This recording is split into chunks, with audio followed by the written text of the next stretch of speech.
Hi, everyone. My name is Zeb Severson. I am the husband of this lovely, amazing woman, Sita. And she has been trying every way possible, patiently, to get me to do a video together. Again. Yes, for us to do a video. Reunited and it feels so good. And I haven't really wanted to. I'd rather just film and edit the videos. It'd be a lot more comfortable. We are honest here. Yes. And, you know, in all fairness, there were so many reasons not to do a video. There was no way to do 2 microphones. Then we didn't have 2 chairs that fit the environment. And so it occurred to me as an honest... That we could purchase those things. Yes. But I mean, even after we did, it still took a while. And then it occurred to me, I'm like, yeah, no, I'm passively kind of holding out here. And it wasn't passive. So, you know, once I realized my errors, and yeah, I was like, well, let's just jump into this. Let's see where this goes. Hi, everyone. So just want to stop the interview conversation. Dialogue. This is kind of like a yoga side chat in a way. Sort of a fireside chat. So I'm sorry, I don't know. So 2 things. One, there's a really cool event that Sita has coming up that we're going to talk about at the end of the video. There may be a link to exactly when it's going to start. So check that out. And then also we are just launching officially Sita TV. So a bunch of videos of Sita's work, lectures, meditation, yoga practices, a whole bunch of stuff is in there. And also the opportunity to participate with Sita live. So it is a membership thing. It's not much. It's like $24 a month. Yeah, it's something that she got the idea for and really wanted to create. And it's been a lot of fun putting it together and making it to happen. So we're adding content and videos to it weekly. And if it's something that you're interested in, we talk about it at the end also right after the event. But the link is in the description below. So just wanted to let you know about that, to hold on, fast forward to the end of the video if you want to do that, or watch more about the 10 bodies. And then just know at the end of the video, there'll be some extra information if you want to know more. So, and with that, we'll continue with the dialogue, the yoga side chat. Thank you. And so where do we begin? There's so much that I think that is really interesting for us to talk about. I think one of the things that's probably the most fascinating, and I don't know how much, for those of you that are watching, I don't know how much you're aware of some of the key areas, of Sita's work. So as we go deeper into where I think we may be going, can you talk a little bit and give a foundation of what energy architecture is to you, and how... We'll just start there. Yeah. What is energy architecture to you? What is it, and what is it for your clients, or the people that you go take through the process? So energy architecture is a body of work that I started to develop about, I guess about 13 or so years ago, but I didn't know that I was creating it necessarily. So it was through just years of working with people that I started seeing these very specific patterns coming up. Just person after person after person had these sort of patterns of energy that I could see were stored in the chakras, in their chakra system. So like, what are some of the, sorry, I don't want to stop you, but like, what are some of the patterns that you would usually see? Well, so I'm happy to name off some of the patterns, and they may not really sound all that like surprising. It was more that the way that I was starting to see them organized. Okay. So things like being a victim, That's, Okay. you know, I mean, that's honestly, it's very prevalent. Right. Power struggles, power dynamics, Okay. low self-esteem. And so not just those things, but seeing the patterned behaviors and the co-creative energy that was coming from these people that was manifesting their life experiences through these patterns.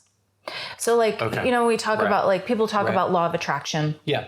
And there's a lot about visualization, which of course is important. Absolutely. But I've seen so many people sort of think that they're broken, right? Because they're like, I've been visualizing, I've got the vision boards, I've been doing this, I've been doing that. And so, you know, that's where they're focusing. That's where they're putting their attention to. Right. So that's what they're getting, because that's what they're. Well, and yes, and what I knew after a while that I needed to help them tune into were the gaps that, okay, yeah, you might be visualizing this and you might be consciously and being intentional about this manifestation that you want. But the patterns coming out of their chakras was not fully aligned with the patterns that were going to attract that manifestation. So then, okay, so then is, let's say, being a victim is so the dynamic or the context of being a victim was a result of what their vision, what they wanted to manifest wasn't aligned with what was present in their chakras, or... I see. right. I see where you're going. So it's not. It's more cyclical than that. So yeah, it can seem like the result, like oh, poor me, because I keep doing this, and I'm a victim of the universe. I'm a victim of whatever, even very unconsciously. I mean, a lot of people aren't thinking that on a conscious level. Right. But oftentimes, that victim pattern of energy is an undercurrent of pattern that is creating this misalignment, which then further perpetuates this experience of being the victim. So it's sort of like what comes first, the chicken or the egg. Right. Okay. So you saw these patterns. You saw them related to the chakras, right? So then, but at what point did you decide, like, hey, I'm going to make this into a program, or that you got the program, that it was downloaded, or how did that? It was very from that to actually like working with people. Yeah, so it was honestly, it was really intuitive. As I mean, most of what I do is right. Like, yeah. So it's like, I walked into that one. But I mean, like, I'm guided and I'm paying attention. And of course, for a long time, I wasn't thinking, oh, this is a program. It was like, oh, this is cool. Like, I've seen this before. Oh, you know, I started to create a familiarity with it, a relationship with it. And so, it was really more of that download of, okay, well, here's the next step. So it was really, when it became a program, was just the next guided step. It wasn't anything that I ever really consciously thought at the beginning. Right. Yeah. Well, and I think what was interesting too is, as I've been following your work through the years and working with my own clients, I remember that first client that I had taken through the process, because for those of you who don't know, I started out the majority of my life, like, let's say, not being a believer, right? So, not believing in psychics and clairvoyance and intuition and all of that stuff. And and look Surprise. where we are. But so that is to say that I still have a healthy, I feel, skepticism, in my words, probably in like an academic meaning. That wouldn't necessarily be the case. But,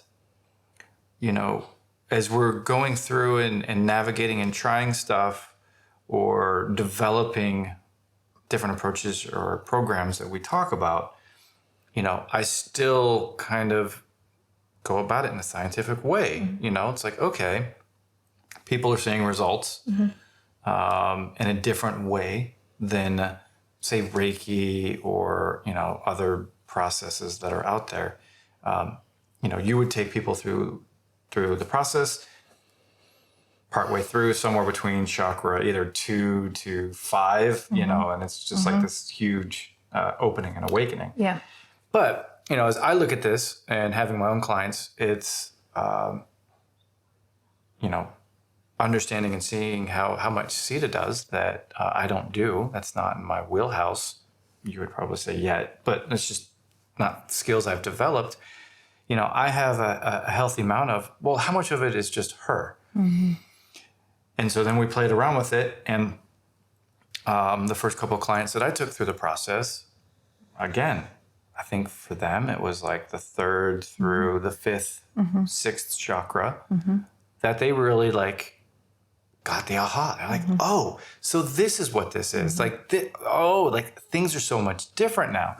So for me, that is really, really eye-opening, that it's a process and it's not you.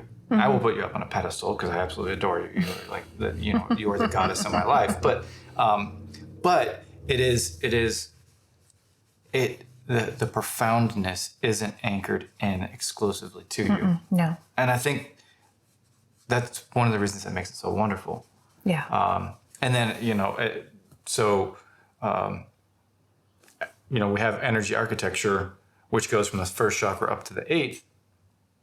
And then there's manifesting, the art of mastering There you go. your art of manifestation. Yeah. Wait, the art.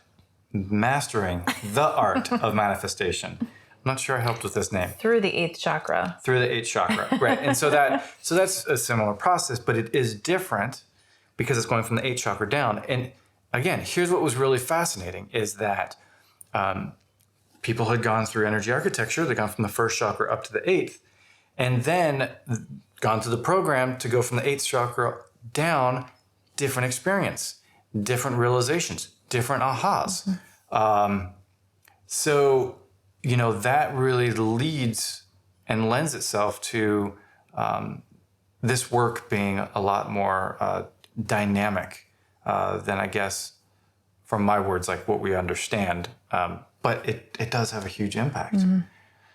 So I guess we've probably beat around the bush enough. So what is it that, because you keep evolving, I keep evolving, and we keep evolving. So what is the next evolution of what you're bringing out right now?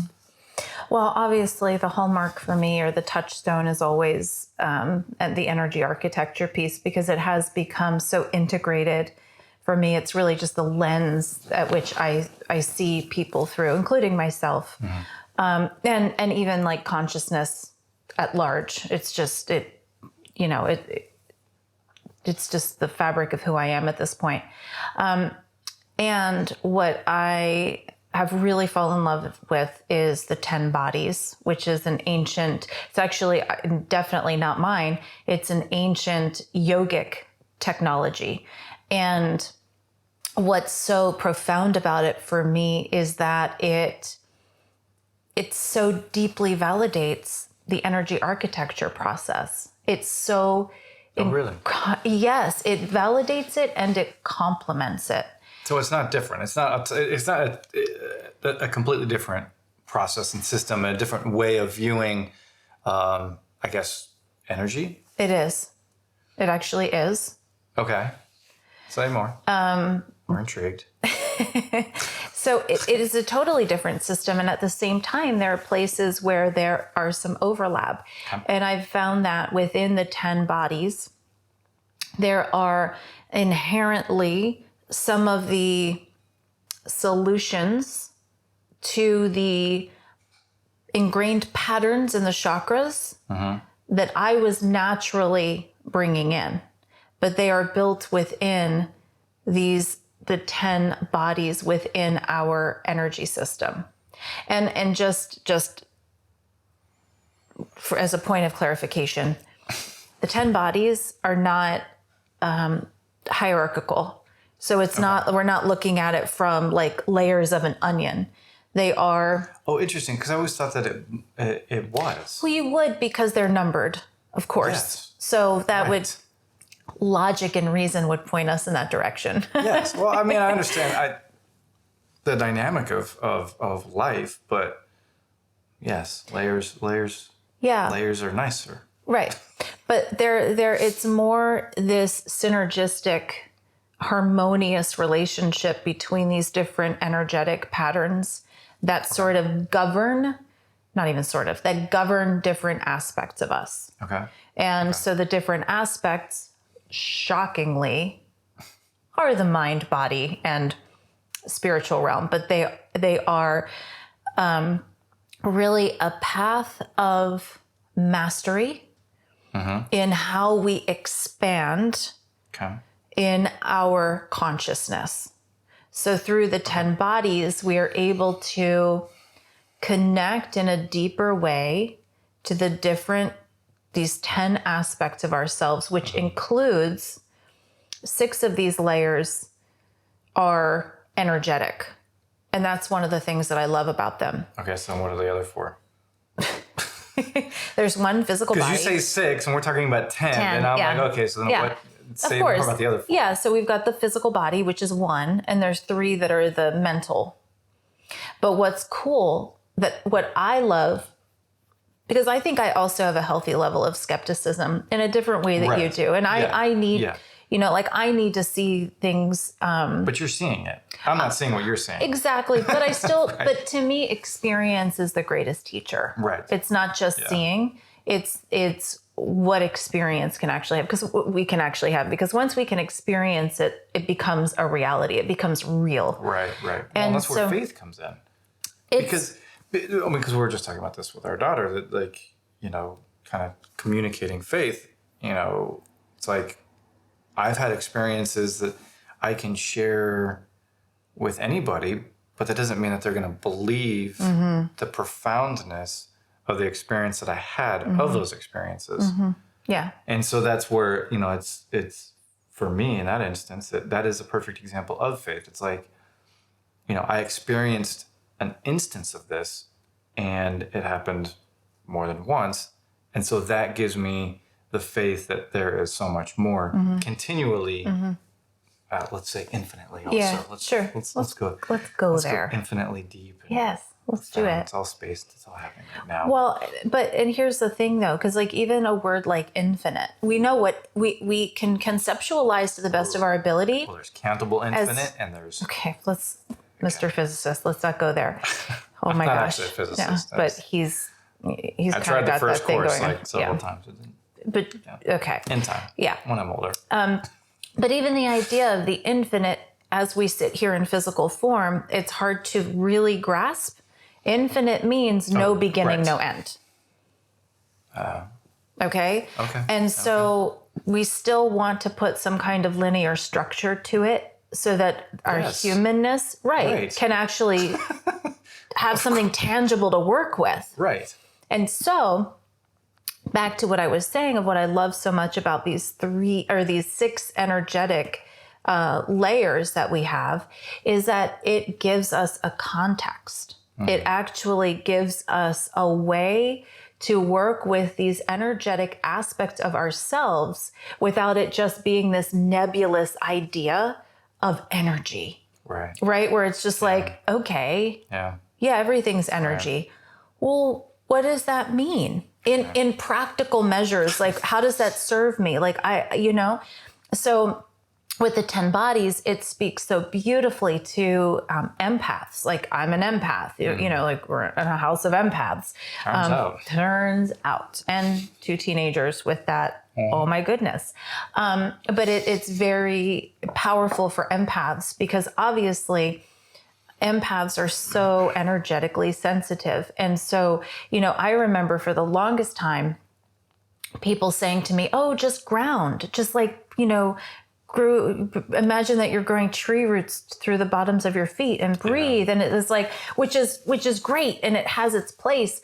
But I would try that and then I'd still go to the mall and feel like I needed a blood transfusion. I'd get around people and I'm like, oh my gosh, I can't, this is not helping me maintain my energy. Right. And so when I started working with the 10 bodies, it changed everything for me. It's something that brings people into their sovereignty. It allows us to feel so deeply connected to our soul in an experiential way that no longer are our boundaries are about like protecting ourselves, and I'm putting this boundary up, and no, it's always about protection. Well, and that's more that's sorry to stop you, but that leads more to a kind of dualistic point of view. And it's like us and them, and like of course, inside and outside, right? Absolutely. And so I'm guessing what you're saying is that the 10 bodies show that it's not necessarily dualistic. Right. Okay. Yeah, right. That we can maintain our sovereignty. Mm-hmm. We can be strong in our own energy system.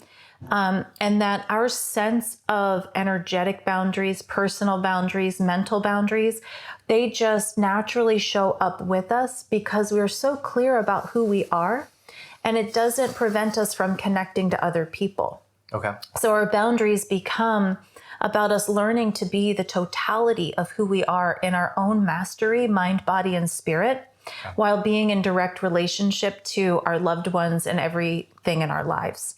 Right. So it's an incredibly empowering system that I believe is really sort of that next sort of key to the way that we're going to be navigating the new earth, the way that we can be in this new earth energy and be in our greatest strength on all levels. Right. Right. So that's interesting, and I really get what you're saying. And I think this probably happened with energy architecture, where you had started sharing some of the concept, and I tend to be a little bit more hesitant. Mm-hmm. And I was like, yeah, okay, like, it sounds like some woo stuff. And I remember that I had the same thing when you were talking about the 10 bodies, and it was like, okay, but isn't this just like another version of the chakra system or something else, just like a different spin or like a different brand of it? And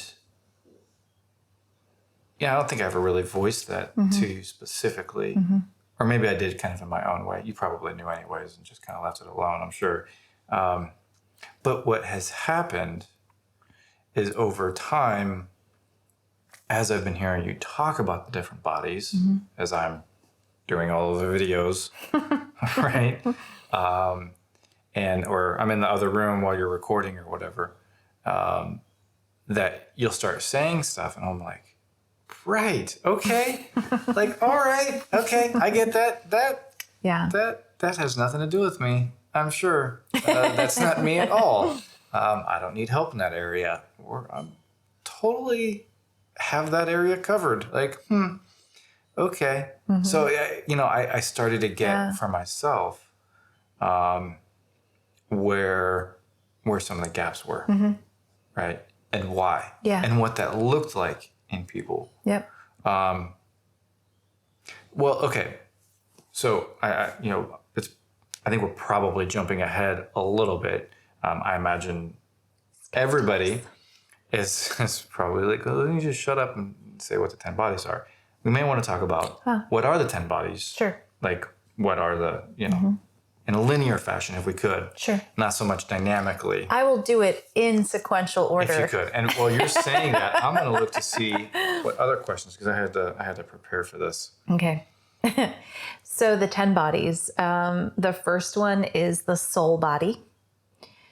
The second body is the negative mind, also known as the protective mind. It's actually not a negative thing. The third body is the positive mind. The fourth body is the neutral mind.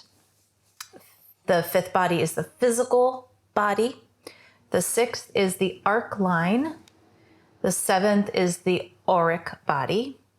Eighth is pranic. ninth is the subtle body, and the 10th is the radiant body. And I know, yeah, I already know what you're going to say. there is actually technically what we call the 11th body, but that is really just indicating that when you have really found your mastery in all of your 10 bodies, you get to this 11th body, which is the command over your 10 bodies. Right. But technically there's just 10 bodies. Gotcha. Okay. So first off, and I don't know if we need to do this for all of the bodies, because we want to keep this video manageable as far as length is concerned. Okay, so you said negative mind, positive mind, neutral mind. Yeah. Okay, so why is there negative, positive, neutral mind? And why isn't it just the mind? Mm-hmm. And then which aspect of the mind are you coming from? Mm-hmm. Yeah.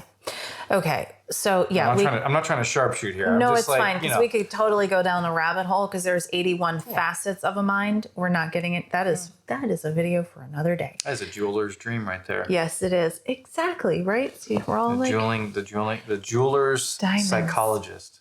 Love that. Diamond psychology. Yes. Because there is and they are actually in order for a reason. Okay. Those they are as negative, positive, and neutral. Correct. Okay. So the negative mind is it's actually the boundary. It's our healthy boundary. Okay. And so even though if we have a weak negative mind, it can take us to negative thinking. Okay. But generally, it is our bodyguard. It is our first line of defense, for lack of a better term, when a new opportunity or a situation arises. It's the part of us that has critical thinking. Okay. That is going to say, okay, wait a second, hold on, let's not move too fast. This may not be very good for me, so let me just see about this. Okay. So we'll be there first. And then generally, most people will go right into the positive mind from there. Mm-hmm. And the positive mind, also known as the projective mind, is the part of us that can project into our environment or the situation and see what's positive.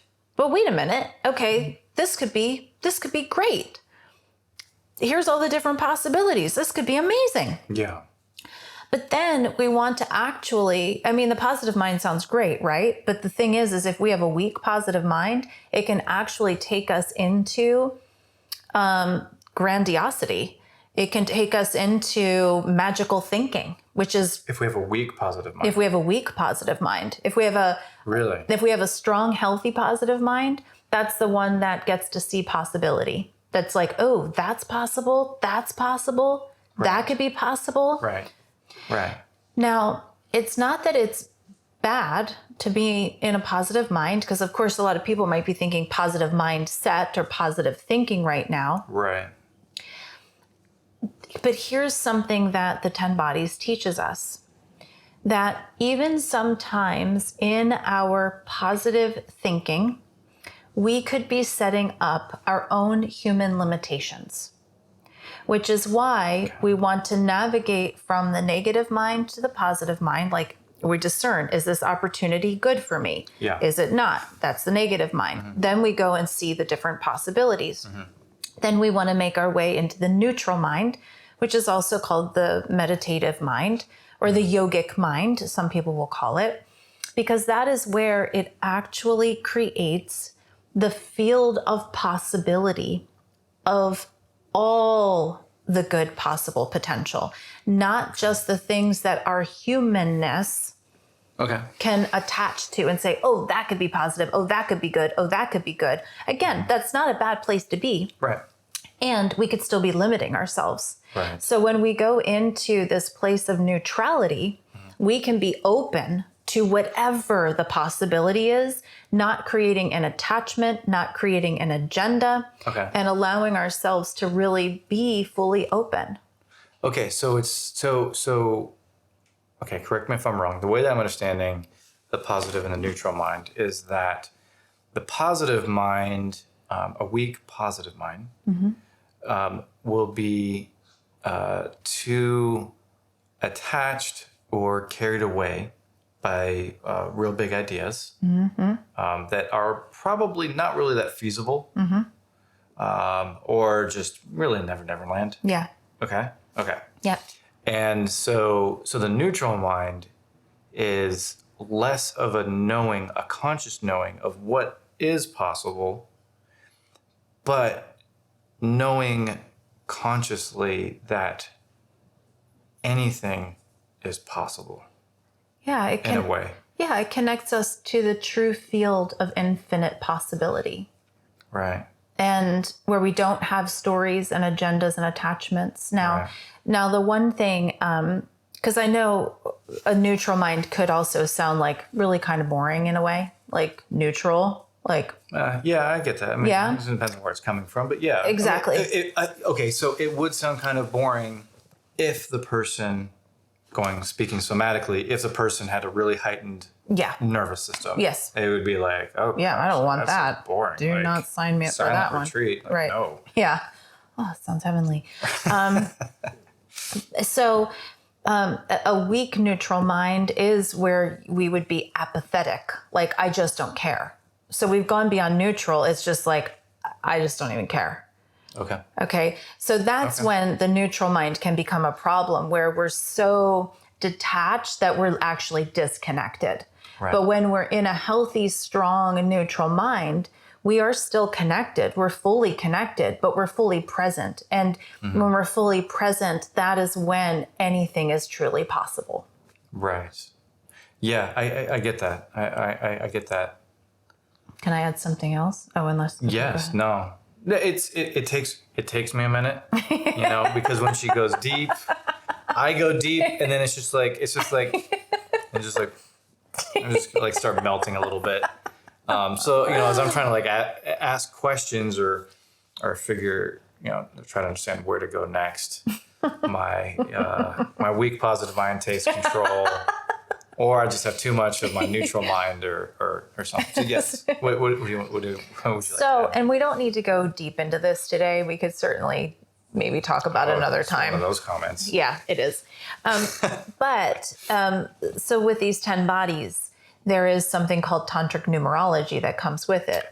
Each person has, even though we reading me. all have the 10 bodies, we do come in with specific bodies that we are here to work with. Right. So we have a soul number, which is always going to be in a challenged position. That's really going to be a guiding number or a guiding body, if you will, for a lot of the work that we do here.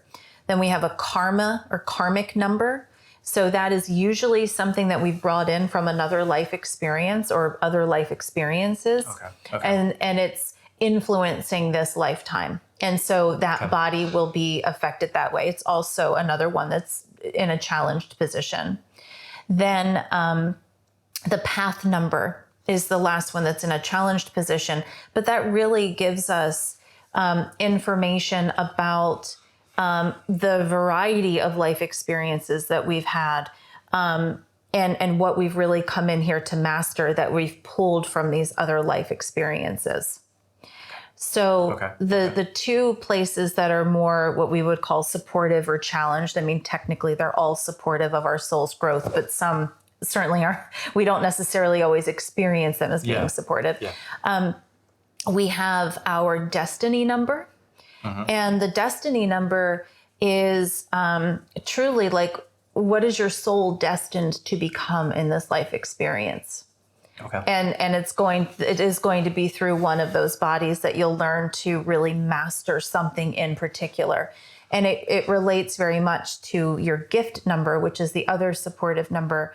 And the gift number is, what did you master in other life experiences that you've come into this lifetime already sort of a master of, that you will utilize to help you with your other numbers. So there's also a heart number, and there are some other supporting numbers. Gotta have the heart number. Gotta have the heart number, guys. But those 5 primary numbers are really, really informational and really interesting to to just know what we're working with. And what I love is that it so often really describes us and the challenges that we have. It's really pretty amazing to me how much it reveals about ourselves. Right. Okay. So this is really helpful. And I feel like this again, and it's like I mentioned earlier, like this didn't necessarily explain anything, when I first got my tantric numerology report and Sita had shared some of the stuff, but over listening to her speak about it several times and in different ways, it's like, okay, I get it. This makes sense. I see how this is beneficial for myself. And so how does somebody, let's say, sticking with the neutral mind, positive mind, negative mind, in what ways does somebody improve their relationship, or is it the action of those three bodies? I don't know how to quite word it, because I want to go to onions and layers, and linear land. So what can someone do to improve their circumstance? Sure. I mean, there's a lot of different ways to do it. I mean, certainly there are very specific yoga postures, kriyas. There are very... You mean Kundalini? Yeah. Okay. There's very specific mantras, mudras, breathing techniques that can work with all of them. And then, of course, when you are more familiar with them, there are ways to journal. And honestly, I think a lot of times it is just having the conscious awareness of what they are and how they're affecting our everyday, every moment life. So once there is sort of a tune in with that, like we know, for example, like if I go to a party and I start to feel overwhelmed energetically, what I know now is that means that there is something going on in terms of a weakness in my aura and my pranic body. And so in that moment, if, even though part of me would probably just want to run for the hills and leave the party, the little empath in me, I would imagine my very strong aura around me, and I would start doing some kind of breathing. Like maybe I'd go to the restroom and spend a minute just in a nice, powerful breathing technique, imagining that was strengthening my aura. And that would be a way to apply the understanding, apply the teachings in a very real life way. So there's a lot of different ways to work with them. Okay. So there's ways to work. Absolutely. With. Okay. Yeah. Okay. Well, all right. So then that is, I know that you have this live event coming up. Is that what you're going to be talking about? You're just going to be talking about the 10 bodies? Is that just? Yeah. Okay. Just. Okay. Is this the unveiling? Of the 10 bodies from your perspective? Yeah. So it's, we'll be talking obviously a lot about the 10 bodies, going through each one and what do they mean, and getting a lot more in depth about what they represent in our lives. And also going through different experiences so that participants can have the experience. Like I was saying, experience, I think, is our greatest teacher. And so going through some guided visualizations, guided meditations, some different exercises, practices, so that people get to have this experience of these different parts of themselves to really help them become more literate in a way of these intimately related aspects of ourselves, of themselves. Right. Okay. All right. So then this event's coming up. I know we don't have a date picked yet. It's in progress, but it should be spring, late spring. Yeah. Late spring, early summer. Yeah. Virtual.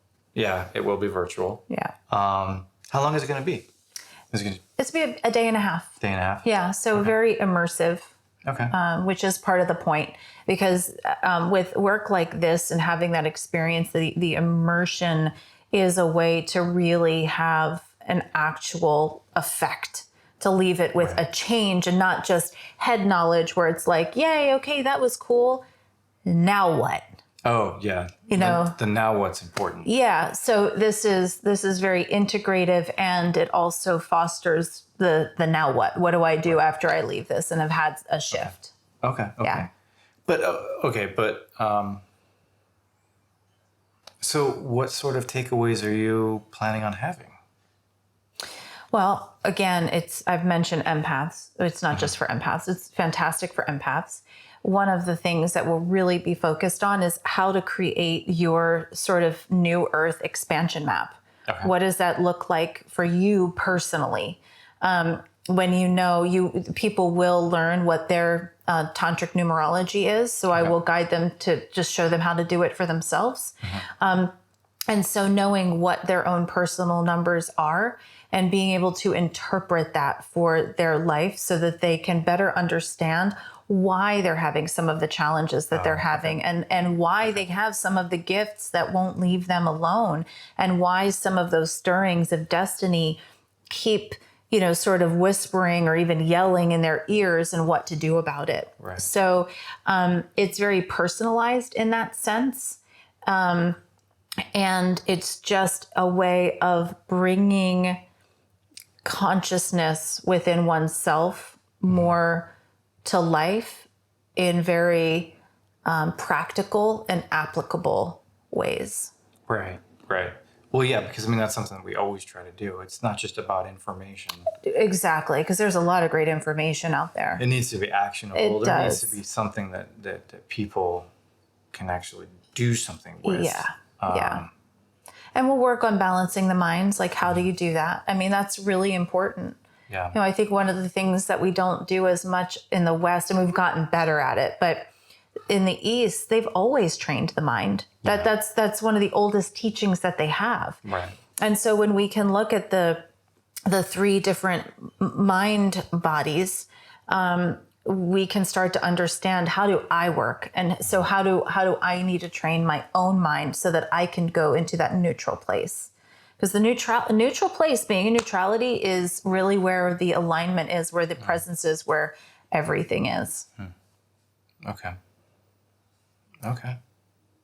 So I guess then we still need to know the date specifically. Like, I know it's like in progress. We had a date, but then something happened, so we just need to confirm if that's still the date yet. As soon as we know the date, we will put it in the description. If you're interested to know more about the event, it's going to be a day and a half. Well, you can also go to our website, livewiththelightson.com, and sign up for the newsletter, because we will be sending out a newsletter if you just want to be updated. That's great too, because there should be a pop-up that comes up right away.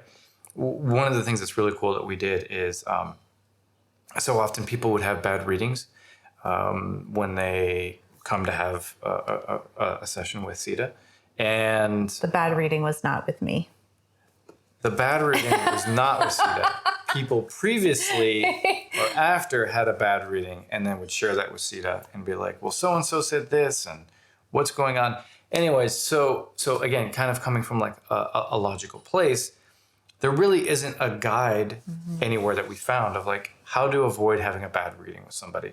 What information do you give? What information do you not give? Because I know we've talked about it. Sometimes there's people, and this is totally understandable, they will intentionally withhold vast amounts of specific information or even general information because they don't want to give you anything, which makes sense.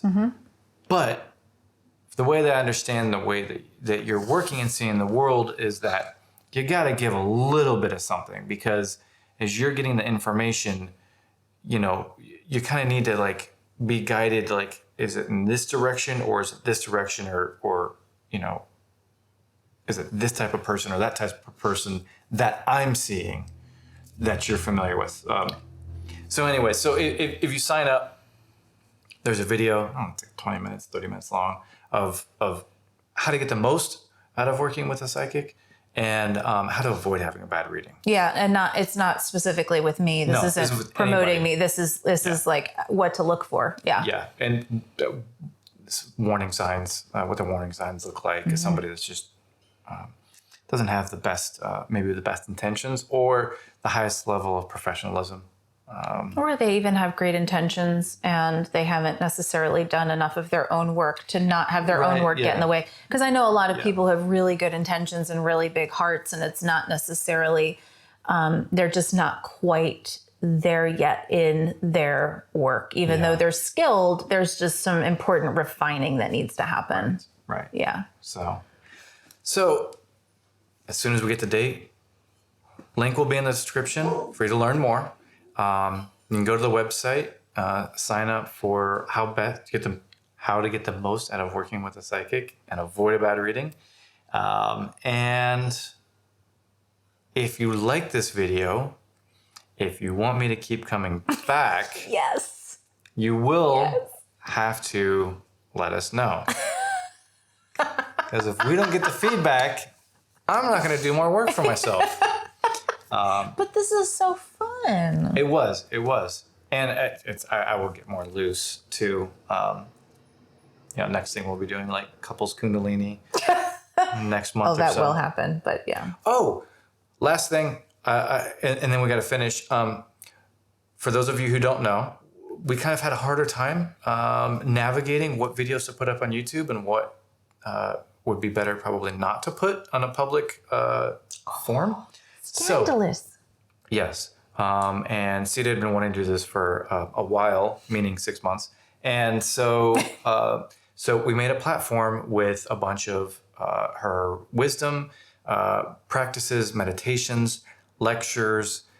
We are contributing to it every week. Some are live. You can join live. There are live videos that you can join up on and participate in, live Kundalini classes. And so if that's of any interest to you at all, go check it out. Links in the description. It's Sita TV is the platform. And really excited about it. We'll be growing. So it was previously kind of in, I guess, like a soft launch. I guess we're launching it now. Turns out. We are, yes, turns out. So thank you, everybody, for the time. And Yeah, thank you. Yeah. And thank you for your great conversation and finally being here with me. Yeah. It'll get better. I'll work on it. The depth, being here, asking the questions. I'll work. I'll get better. You're great. Thank you. So thank you, everybody. And hopefully we will see you next week. Bye. Bye.